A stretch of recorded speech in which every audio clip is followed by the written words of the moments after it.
I have this library cart where I keep all of my mass market and mass market plus sized books. I'm worried that if I put these ones on the big shelf, they'll get sort of eaten up and I won't be able to find them. So I have them over here, and recently I'd been thinking about trying like a shelf tour type video, and there's a nice variety here. I think this would be a nice place to start to see if it's something I'd be interested in doing. So there's a lot of books here. I'll try to do half or so. I don't want to talk for much more than 15 or 20 minutes. But let's get started. To start, I have two of these nice purple books from the Penguin Science Fiction Classics series. I was able to get these for a good price out here, and there were a whole bunch of these I wanted, especially Kobo Abe's Arc Sakura, but these ones were on sale.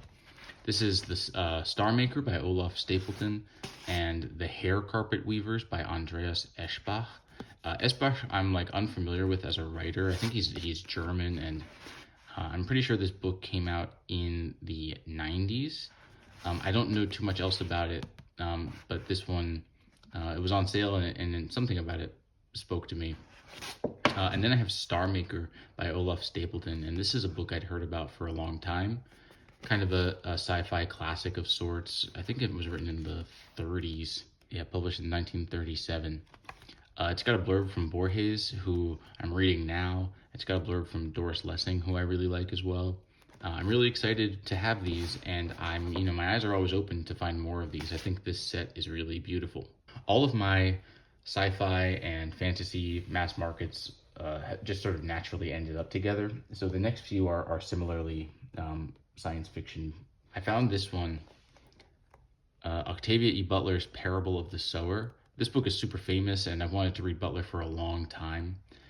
I found this book at a book off in like super blue collar, kind of middle of nowhere Kyoto. I couldn't believe it.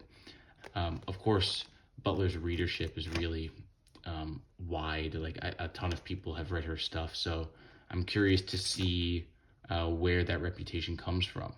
I think Parable of the Sower, I think there might be a sequel to this book too. And of course, I think I have a copy of Kindred in the States, but yeah, she's just been a writer I've been putting off for years and years, and I'd like to get to this one sooner rather than later. Another one I've had on my shelf forever. This is Bridge of Birds by Barry Huart. It's something that I had heard about as a fantasy based on Eastern mythology, and specifically Chinese culture, as opposed to all these like Norse and Germanic and like Game of Thronesy type fantasy tropes. This is part of a trilogy about the number 10 ox, Lee and the number 10 ox. And I think you can get these three in like a nice trade paperback together, but I really liked this mass market when I saw it, and it's just like I've been waiting to read it forever and ever. I don't go through many phases where I want to read sci-fi and fantasy, but I really hope this one, when that mood comes to me, I really hope I keep this book in mind, because as I said, I must have had this book for 10 years. I also have this nifty mass market of Lord of Light by Roger Zelazny, whose Amber Chronicles, I think they're the Amber Chronicles, this big 10-book series, I'm also really interested in. This one seems to be a bit of like philosophical fantasy, like maybe taking inspiration from some spiritual ideas and the Hindu pantheon. And it doesn't seem like it's too long, but perhaps the writing is a little bit, it's engaging in a lot of difficult concepts beyond fantasy or science fiction. At least that's my impression. So I'd really like to give this one a shot. The last science fiction books I have, I was able to get this entire set out here on sale. It is Dan Simmons' Hyperion set in the mass markets. All of these were like 50% off at the bookstore, so I went for it, and I read the first two. I read Hyperion and The Fall of Hyperion. So my thing with Dan Simmons, I think, is I don't really like when he's writing action sequences, and I don't think his Warcraft and political based stuff, it didn't grip me.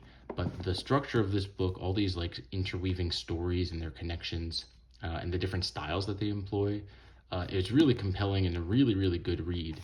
And Hyperion, the Fall of Hyperion, it's got this really hard job of tying up everything from the first book in a satisfying way, and it totally fell flat for me. Besides some really wonderful stories in Hyperion, the best thing I can say about these books is they got me interested in reading the poetry of John Keats. Coming off that letdown of reading The Fall of Hyperion, I don't know if I'm going to get to these two. I was really soured on it by that one.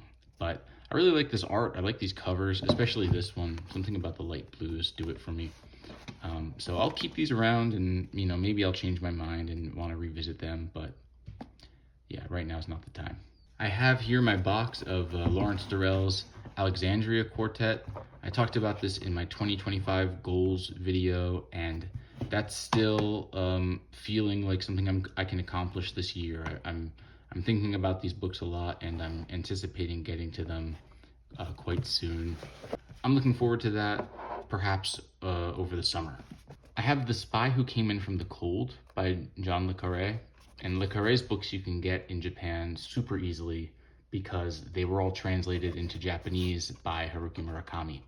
That's the same reason you can get stuff like Raymond Carver and Grace Paley. Anything that Murakami's translated is widely available. And they usually have the supplementary English versions for, folks who might want to study English or the lucky English reader like myself. I've never read any le Carré, and I don't know, I've got it, like, one of my bugaboos is if there's like a series, I really want to start from the first one. From what I've heard, you don't really need to do that with the Smiley books, The Spy Who Came In From the Cold, or Tinker Tailor Soldier Spy. These ones are as good a place to start as any. This is the only one I could get, and I'd like to see if I can find more in this set, this nice Penguin set. It's been a while since I read a spy book too. It could be kind of cool, kind of a nice change of pace. Here's my copy of Memories of My Melancholy Horrors by Gabriel Garcia Marquez. I just read this one in March, and it's in my March Reads video. This corner tore as I was taking this book in and out of my bag on my flight to the States. But it survived, and I think this is a nice little memory, giving the book some extra character. Marquez is excellent. I haven't been disappointed by him yet. So this one's another excellent one. I have The Human Comedy by William Saroyan. This book originally started as a screenplay, I think, and then he turned it into a novel, and then they ended up making the movie, and it won the Oscar for best screenplay or something like that. Saroyan's a name I don't remember exactly where I heard, but he's like a writer that has been, I've seen praise of him from other writers I enjoy. And this one, this Mass Market, I guess it's like a big classic. I had, to be honest, I'd never really heard of it until I saw it at the bookstore in Kyoto. But I got lucky, and this Mass Market was going on sale for what for me is a really good price. It was like 1,000 yen, and so I thought I'd give it a shot, and we'll see if I like it, because I have another one of his books on the same shelf. Well, I'll be getting to that one soon. Someone had traded these two John Steinbeck Mass Markets at the local book off I used to go to all the time in Kyoto. I have East of Eden and The Grapes of Wrath. This Mass Market Blue Penguin is pretty cool. This is another set that I really love. I mean, I'm a big fan of these modern classics with the blue spine. I don't really like the British editions. The paper is like really stiff, and the corners are kind of sharp. So I really like these floppy ones, the older style. And seeing one in the Mass Market was cool. I read The Grapes of Wrath in high school, and I remember it being like, I was like 16, and so I remember reading it and being like, oh, this is something that should be boring, but I like it. I wonder why. And this was like a big reading, an eye opener for me to reading one of the best books I read in high school. So I'd like to check it out again. I had a copy of East of Eden when I was a kid. I got it into my head that I wanted to read this book for some reason, and I had the big paperback with the Oprah's Book Club sticker on it, and I was like, yeah, I want to read East of Eden. But I was even younger than when I read Grapes of Wrath. I must have been 13 or 14. And I think I maybe looked at the first page and I gave up. I'm really happy to have these two. Steinbeck is a writer I haven't revisited or tried in a really long time. So, this will be, this is in my mind too as something I'd like to try. About a year and a half ago, I went to Nagoya for a trip, and I went to the bookstore there because you never know what English books you're going to find. And they had a small section of discounted books. These were all going for 500 yen. And I found this mass market of The Pale King from David Foster Wallace. As I had come to understand it, this book, it's kind of like an incomplete novel, and it was left unfinished at the time of his death. And for me, it does definitely like set up a bit of a barrier of entry for me. Like I'm not necessarily as inclined to try something like that, but the reputation of this book, even in the last handful of years, has just kept growing and growing. And finding this in a cool mass market was really great. And if I enjoy it, I will be, I'll keep my eyes open for a nicer edition that I can keep on my shelf. This past week, there was a big book sale at the Kinokuniya in Osaka. All these English language books, bargain outlet type sale. And it's once a year, and I go every year, and I spend far too much money. And I went again, and I got a couple that have gone onto the library cart. I have these two here. This is Mostly Hero by Anna Burns. Anna Burns I know from her book The Milkmen, or Milkman, but I haven't read it. That book has a good reputation. It's a really contemporary novel that is really popular, but it also has, I've heard people talk about it in the literary circles I dabble in, so it seems to have crossed some sort of a divide there. And this series, this Faber Stories series, they put out some really interesting stuff from writers I like. I've seen a bunch of these around, and I'd like to give this one a shot. Who knows? It's a brief thing, and for the price, I thought I'd give it a go. And I was stoked to find this one. This is Quantum Listening by Pauline Oliveros. I know Pauline Oliveros from the Weird Studies podcast. They had an episode about her and her practice of deep listening, this like meditative listening movement of a style of composition, this really experimental stuff from the 60s. And I had no idea that any of her thought was sort of collected in a book. The back calls this a manifesto, blending technology and spirituality. It's really brief. It looks like it's 50 pages, and maybe more than half of that is forward and introduction. This forward from Laurie Anderson, introduction by Ione, who I'm not familiar with. This book was hiding on the shelf, like crammed in between the Dan Browns and the John Grishams. So I'm really, really excited to have found this. I have two of these Penguin mini modern classics, I think they're called, with the white spine. It's similar to the one, like the black one. I've seen a lot of people have that black box of the super small paperbacks. But these ones are available here sometimes.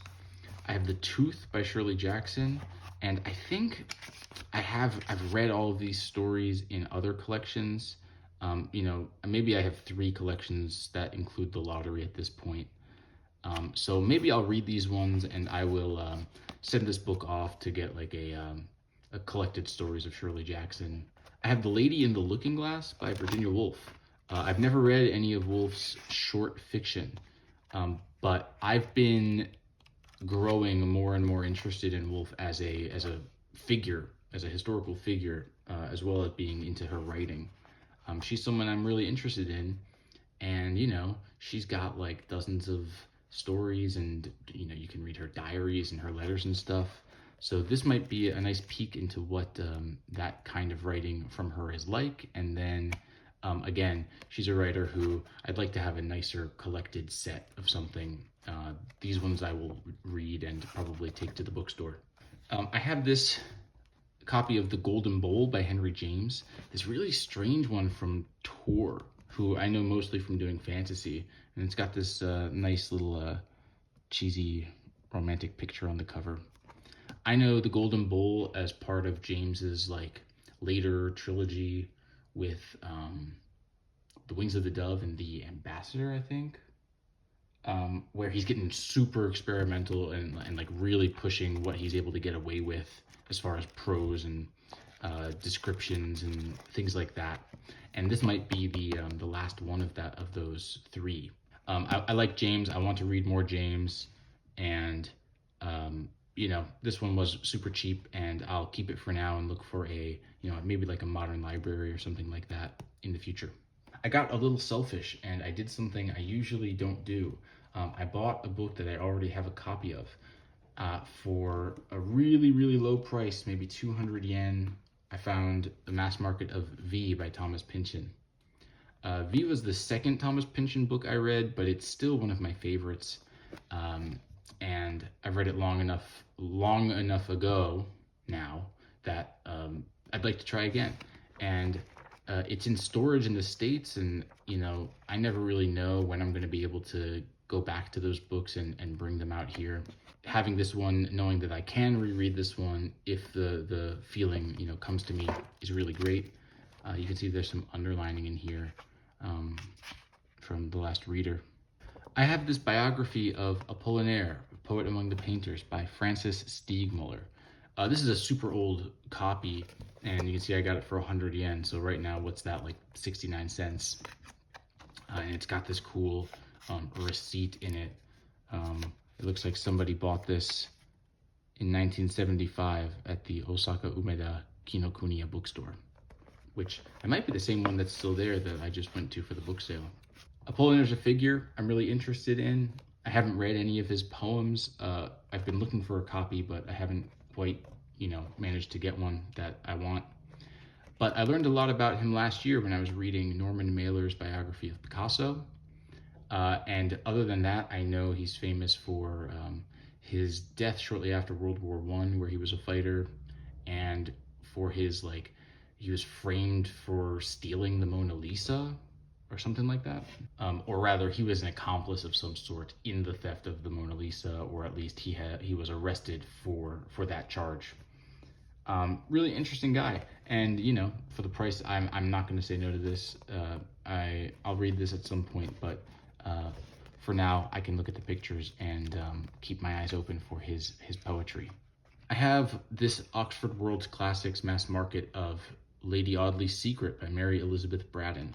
I don't know anything about Mary Elizabeth Braddon. I don't know anything about Lady Audley's Secret. But I know I love this set, this Oxford World's Classic Mass Market set. I have 4 or 5 of them here, and in the future I will talk about the other ones I have on my shelf.